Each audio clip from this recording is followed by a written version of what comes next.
seni öyle sevmiştim ki ne olursa olsun ayrılamazdık. Ben seni öyle sevmiştim ki ne olursa olsun ayrılamazdık. Nereden bilebilirdim ki ah sevgilim, hayatın son yolculuğunu. Nereden bilebilirdim ki ah sevgilim, hayatın son yolculuğunu.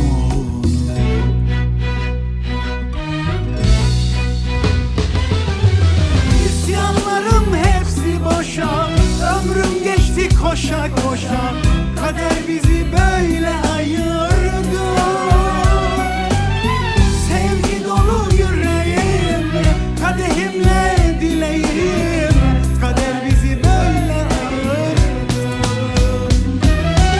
İsyanlarım hepsi boşa, ömrüm geçti koşa koşa. Kader bizi böyle ayırdı. Sevgi dolu yüreğim, kadehimle dileğim. Kader bizi böyle ayırdı.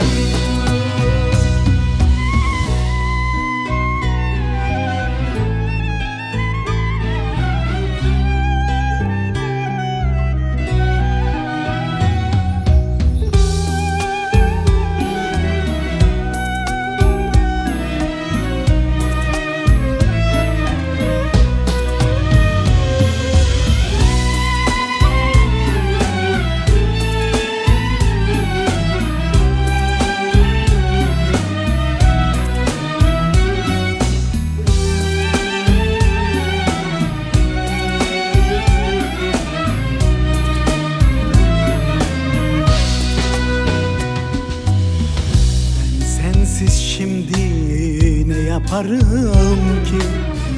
Öyle deli Mecnun yaşayamam ki. Ben sensiz şimdi ne yaparım ki? Öyle deli Mecnun yaşayamam ki. Nasıl geçecek bu ömrün sonu? Öyle çaresiz yaşayamam ki. Nasıl geçecek bu ömrün sonu? Böyle çaresiz yaşayamam ki.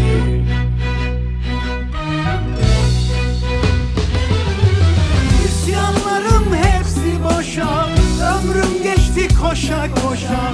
Kader bizi böyle ayırdı. Sevgi dolu yüreğim, kadehimle dileğim. Kader bizi böyle ayırdı.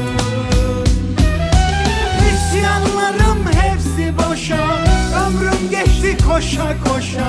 Kader bizi böyle ayırdı. Sevgi dolu yüreğim, kadehimle dileğim. Kader bizi böyle ayırdı.